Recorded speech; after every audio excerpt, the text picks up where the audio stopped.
Olá, eu sou a T-Angel, uma pessoa trans não binária, monstra. Trabalho com educação pública, professora de história, atualmente na função de coordenadora pedagógica. Trabalho com artes também, pontualmente com performance, mas com uma proximidade ali com a dança também. E atualmente estou finalizando a minha dissertação de mestrado, prestes a defender, e é isso. Acho sempre importante, né, trazer essa infância, porque normalmente quando a gente vê pessoas dissidentes, adultas, né, a gente acha que tem um histórico muito fabuloso, e nem sempre, né? Então, eu venho de uma família pobre, de periferia, pontualmente em Osasco, né, que faz parte de Grande São Paulo, e fundamentalista religiosa. Então, esse é o contexto ali que eu vou sendo criada nessa infância, né?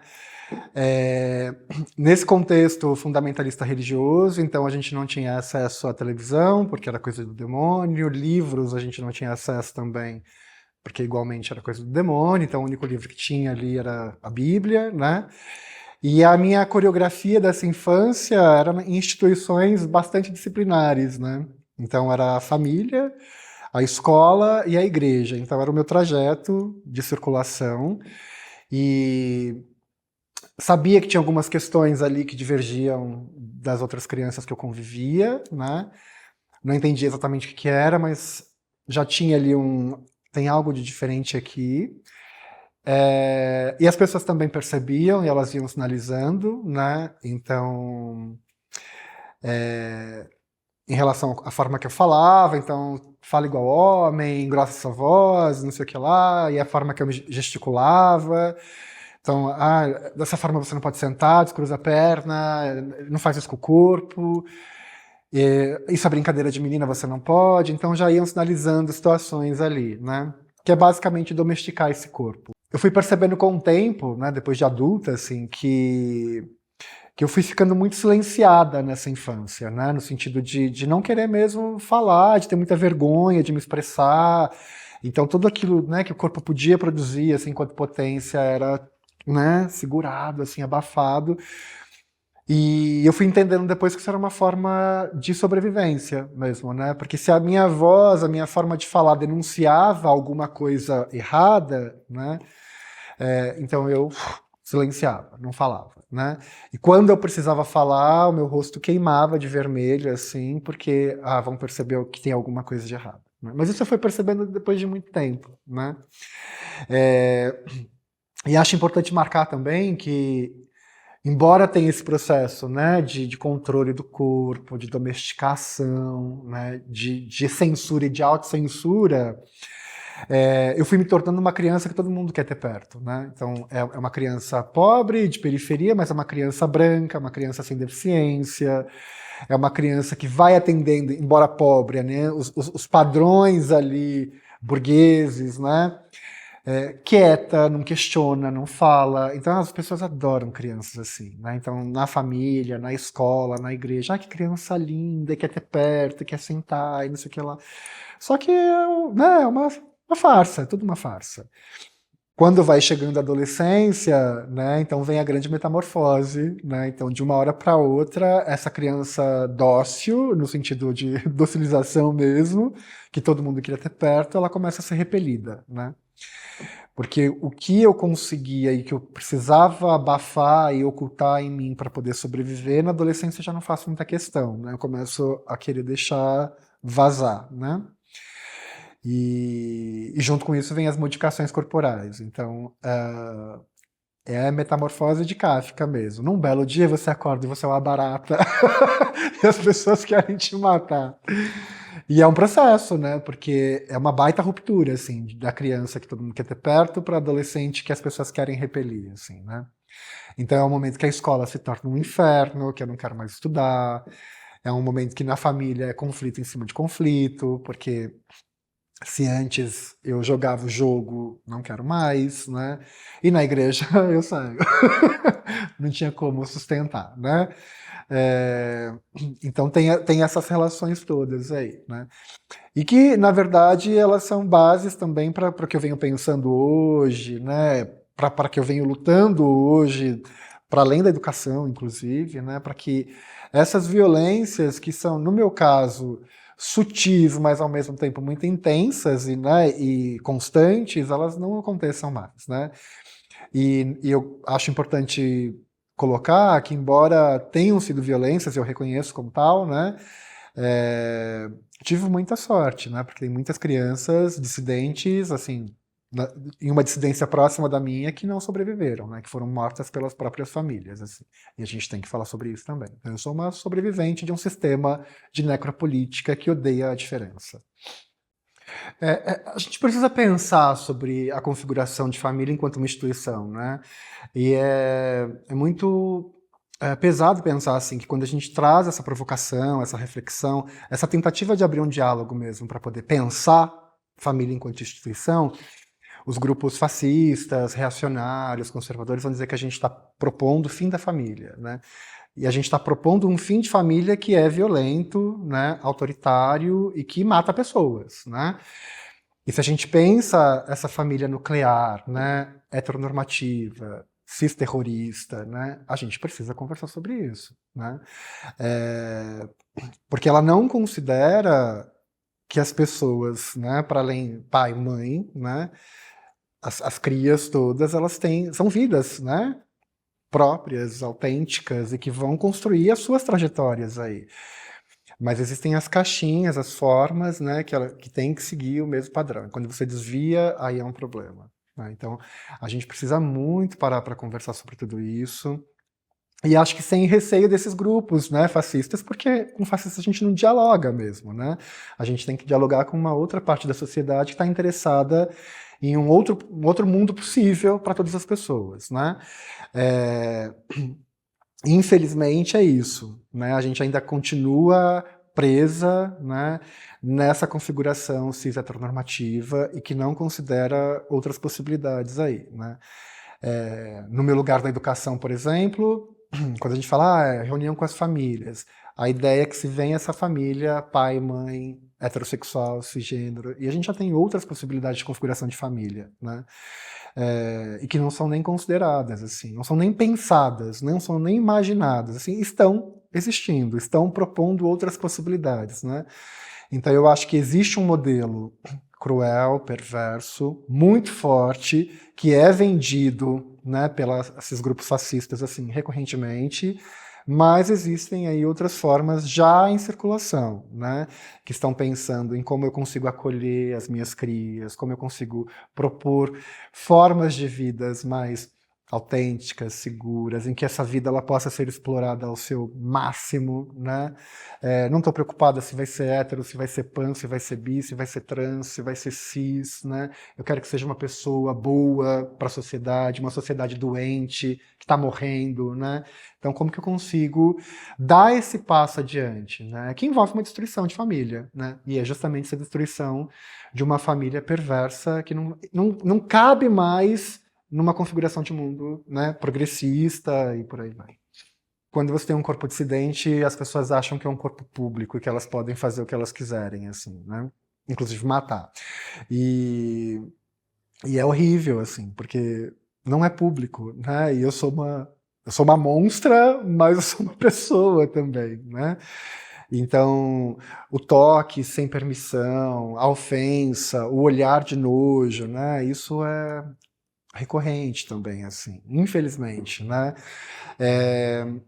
Por exemplo, hospital, né? Hospital é um lugar que eu evito ao máximo ir, assim, porque antes de eu abrir a minha boca, já tem aquele olhar, assim, do médico ou da médica, um olhar que é muito específico de nojo, né?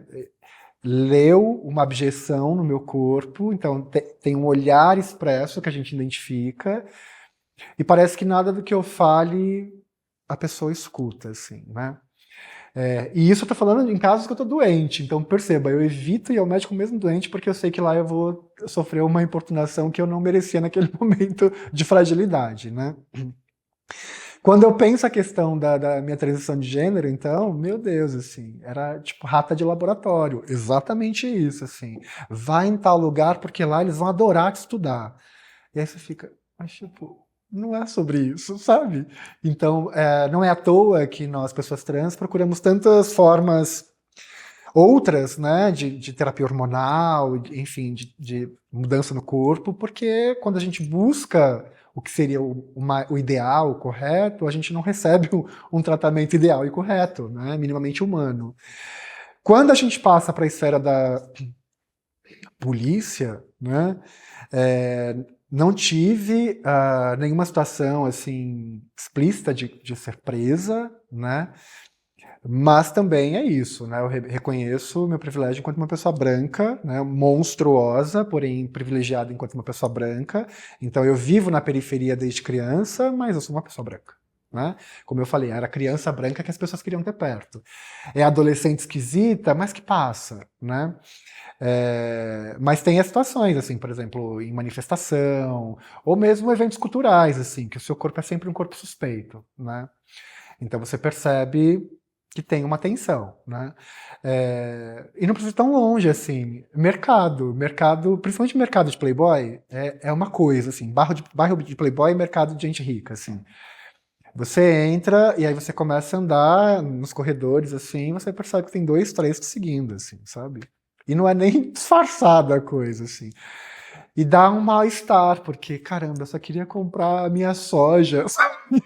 A minha banana para poder comer em casa e tal. E quando a minha mãe era viva, ela tinha muitas questões, assim, ela não entendia muito bem a minha forma de lidar com o corpo e com a minha subjetividade, então, né, a questão do fundamentalismo religioso, então, para ela era uma questão. E era assim, sempre que a gente saía juntas, tinha uma situação, né, de uma pessoa vir e xingar, uma pessoa vir e querer pregar a palavra de Cristo, porque considera que, por eu ser assim, eu estou com um demônio no corpo. E era, enfim, horrível, porque eu sozinha lidaria bem, mas uma pessoa que já não lida bem, não está confortável, atravessada por uma situação dessa, num lugar que, assim, sei lá, a gente tá andando na rua, sabe? É horrível, assim, era bem constrangedor. Mas faz parte, né? Eu acho que eu topei assumir e sustentar isso que eu sou, né? Apesar de tudo. Acho que a forma que você se coloca no mundo vai já mostrar portas que vão se abrir, portas que vão se fechar, pontes que vão se construir, pontes que vão ser, né, destruídas e por aí vai, assim. Gosto de pensar que tudo é político, né? Tudo é político. E pensando, por exemplo, na minha produção artística, independente de partido, né, é um trabalho que as portas estão fechadas, né? Então, de novo, a questão da suspeita, a questão do medo e tal, né? Então, você vai tendo que elaborar, de fato, assim, outros contextos para que esse trabalho possa funcionar, né? E conforme você vai marcando mais a sua posição, mais tenso vai ficando a coisa, assim, né? Mas é importante demais, né? Eu acho que a arte, né, tá aí para isso, assim, né? Pra gente marcar posições, assim, né? E acredito muito na arte enquanto esse processo de colaboração para a desconstrução de um sistema configurado de uma forma muito ruim, né? Então, para mim, nunca foi um lugar assim de, eu vou higienizar um pouquinho mais o meu trabalho para poder ser aceita em tal exposição, né? Eu vou mudar um pouquinho isso para poder entrar em tal festival, assim, não, né? Para mim não foi assim. E paguei preço por isso, né? De não conseguir trabalho, ou não conseguir trabalho remunerado, né? Mas consegui também poucos espaços para poder circular a minha criação. Você paga um preço, né? Acho que o preço maior que eu pago, e para mim não é uma questão, assim, né? De não conseguir, por exemplo, me manter só enquanto artista, né?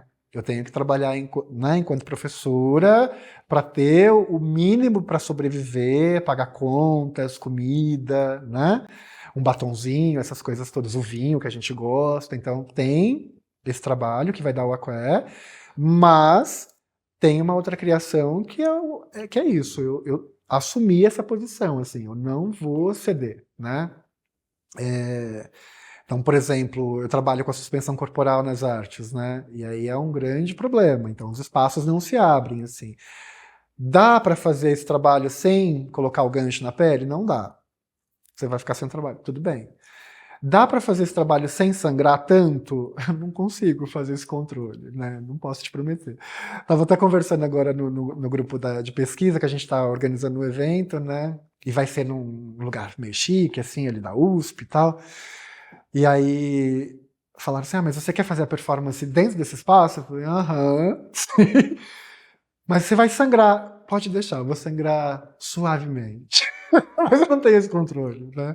Olha, eu penso que são relações falidas de violência, né, estruturais, institucionais, que lá atrás existiam, que continuam existindo, mas que a gente tem avançado, né, em alguns debates. Porém, todavia, né, a gente está muito distante ainda de ter um cenário ideal, né? A gente está discutindo, enquanto pessoas trans travestis, uso de banheiro. Eu acho, 2024, a gente está pensando se a pessoa pode mijar cagar, assim, de um nível de baixeza, de avanço humano, né? Eu queria estar falando de nave espacial, de raio laser, né? Não, tem que falar de banheiro ainda, se for poder usar um banheiro sem sofrer alguma violência, né? Então é surreal, assim. Obviamente que na ditadura tinha todo um aparato, né, instaurado de controle, de dominação, né, de censura. A gente sabe de toda a perseguição que as pessoas LGBTQIA+ sofreram durante a ditadura, sobretudo as travestis e mulheres trans, né?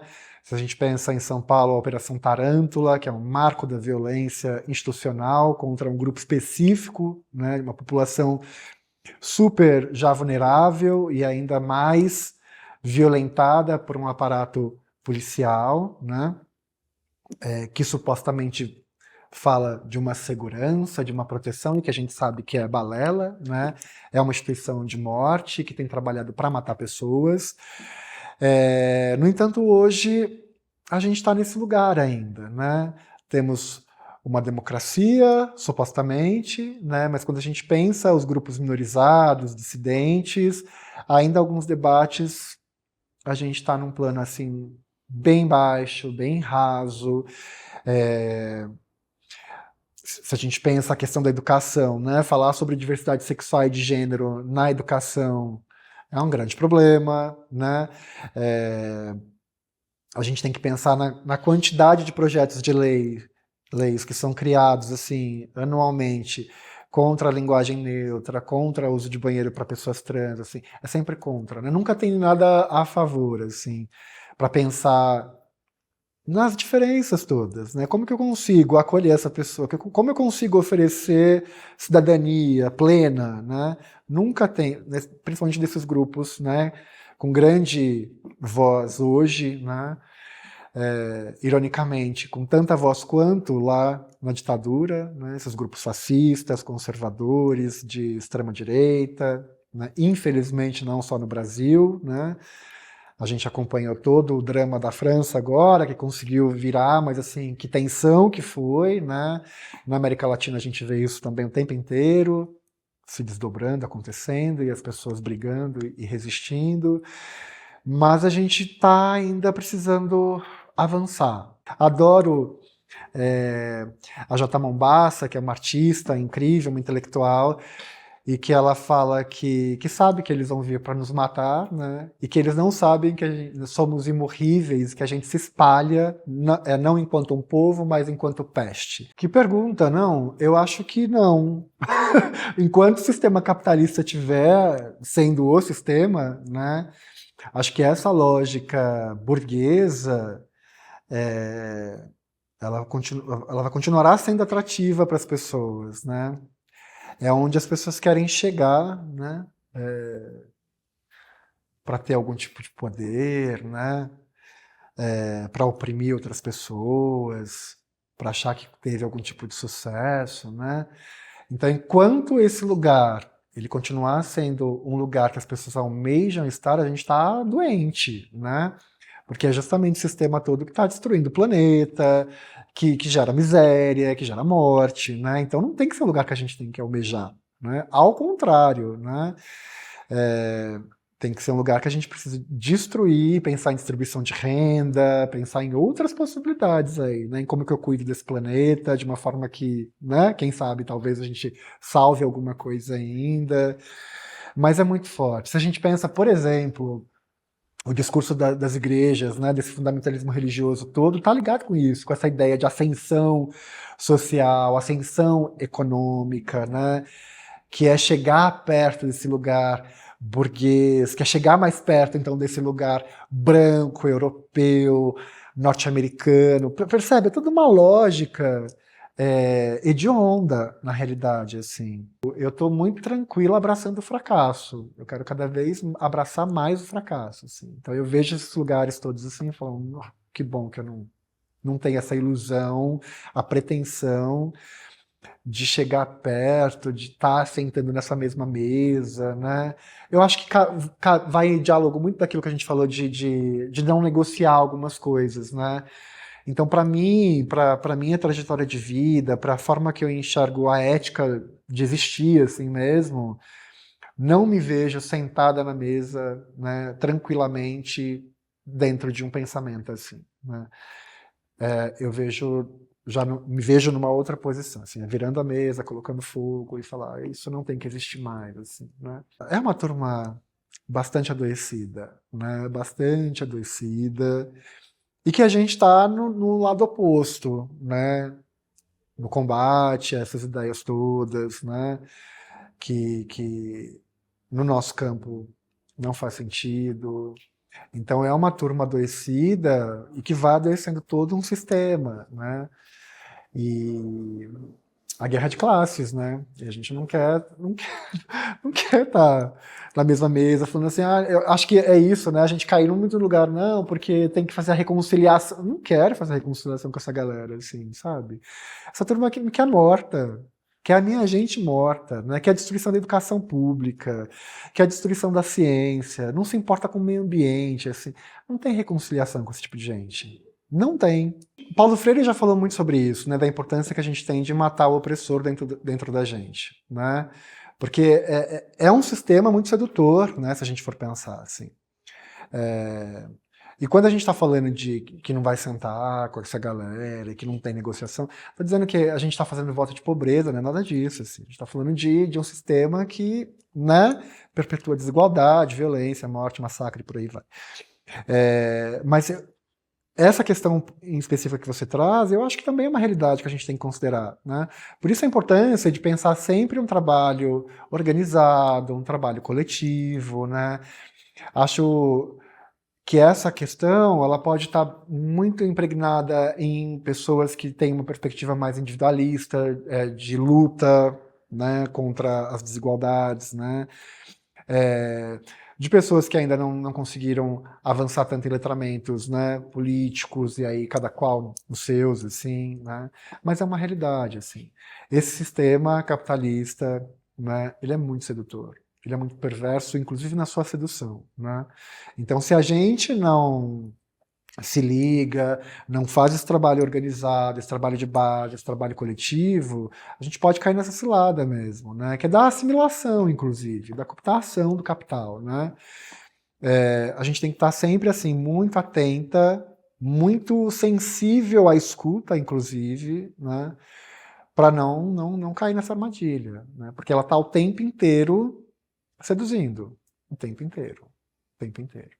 E aí é isso. Acho que quando o Paulo Freire chama a nossa atenção para essa questão, assim, que o opressor está dentro de todo mundo e que a gente tem que reconhecer isso e atentar a isso, é fundamental, né? É fundamental. O tempo é uma coisa, né? Porque eu penso muito nesse tempo queer, que é um outro tempo que a gente articula a vida, assim, né? O nosso tempo ele é menor, a gente sabe, então a gente tem que pensar a vida de uma outra maneira, pensar essas coreografias de vida que a gente faz com outra intensidade também. E olhando para a minha trajetória, felizmente eu consegui ter mais amigos, eu penso, né?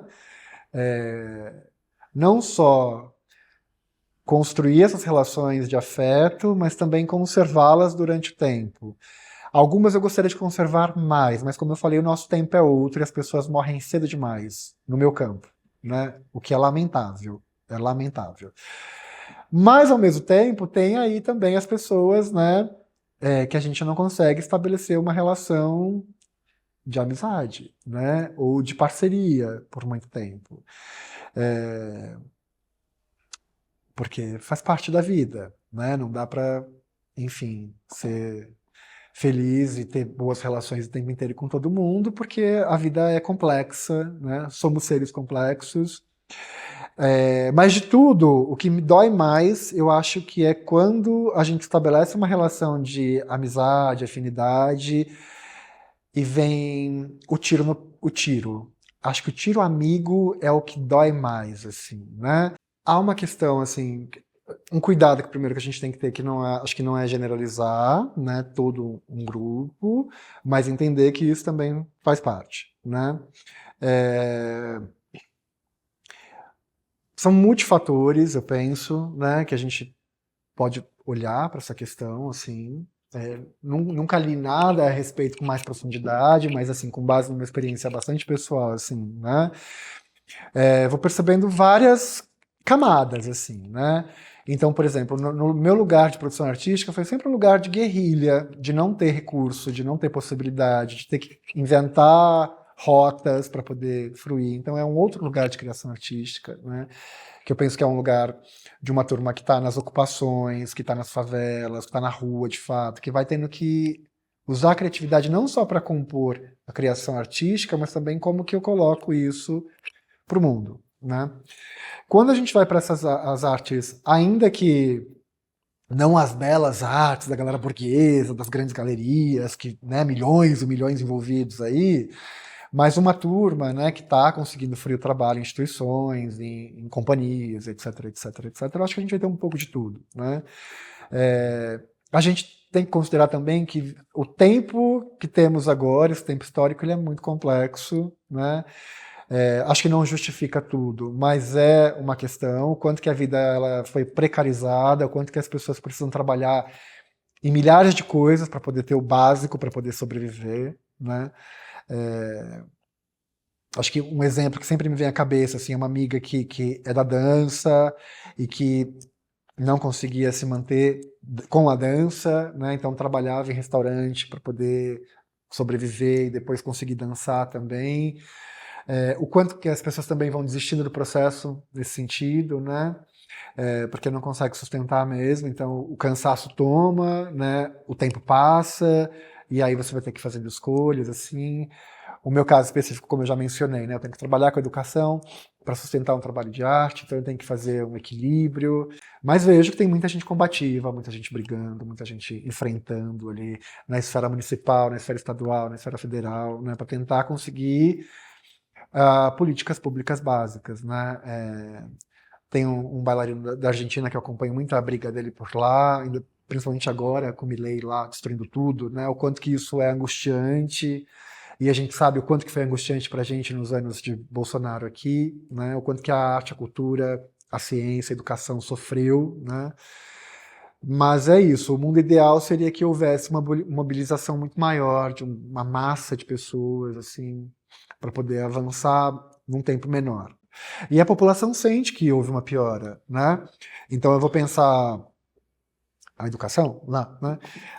O novo ensino médio, que é né, uma lástima, e a digitalização da educação, né? Plataformização, que é mais ou menos um telemarketing que a educação virou. O erro, né, gente? O erro, a falha, o fracasso são coisas que eu tenho abraçado demais, assim, né? Enquanto possibilidade mesmo de instaurar e expandir vida. Eu penso que eu sou uma grande falha para esse sistema, um grande erro. Ai, que delícia, né? Porque esperavam que eu fosse uma pessoa cisgênera, heterossexual, e eu fracassei lindamente, lindamente. Esperavam que eu fosse uma pessoa normativa de alguma forma, e não. Deixem que eles sejam normais, né? Nunca li com profundidade Schopenhauer. Sei que você gosta de Schopenhauer. Mas gosto muito do Nietzsche. O Senhor dos Bigodes, eu me aproximo mais do pensamento dele. Não porque eu seja super otimista, e não porque eu creia, enfim, nessa criação de um outro ser, né? Mas, enfim, me aproximo mais, sobretudo quando ele pensa nas metamorfoses, né? Acho que é isso, a gente precisa passar por metamorfoses, assim. Acho que é uma baita reflexão importante, né? Pensar nessas duas situações. Penso que a cisão ela é importante, sobretudo, quando a gente pensa no campo das políticas públicas, né? Então, é isso. Cultura cabe tudo, tudo, né? Você já foi pontuando, né? Então, a cultura do estupro está no lugar da cultura, né? Se a gente pensa o rodeio, né, a vaquejada, que são manifestações culturais, mas completamente perversas, especistas, né? Mas estão lá também. É, acho que a gente conversou já uma vez, outra sobre isso, a questão armamentista também, né? Então, muito apropriada por esses grupos fascistas, extrema-direita, facilmente, né, articula-se também com essa questão da cultura. E o quanto que é importante, então, propor uma cisão quando a gente pensa essas políticas públicas e, ao mesmo tempo, é isso também, né? Ter um filtro, pelo amor, né? Tem que ter um filtro, assim. A gente falou um tanto de fundamentalismo religioso, a gente percebe o quanto que esse fundamentalismo também ele vai se apropriando de manifestações culturais, né? Então, a gente tem a capoeira gospel, a gente tem a festa caipira gospel, a gente vai ter o Halloween gospel daqui a pouco, porque tem que passar por essa transformação, né? O toque de Midas, né? Porque é disso que a gente está falando, de dinheiro. E aí tem que ter esse filtro, esse cuidado mesmo, assim. Se de repente tem, nessas esferas institucionais, um lugar para pensar a arte pontualmente, a gente está pensando até aqui nas lutas, né? Então, como que isso se reverbera enquanto uma classe trabalhadora, enquanto investimento de renda, enquanto patrocínio, enquanto olhar para as artes também de forma muito plural, né, reconhecendo as particularidades de cada território e por aí vai. Agora, enquanto ficar alocada na caixinha da cultura, que tudo pode caber, assim, acho que a gente vai avançando mais lentamente nos debates, né, o que é um problema, e não vai tratando os problemas também de uma forma mais forte, né, mais incisiva, assim.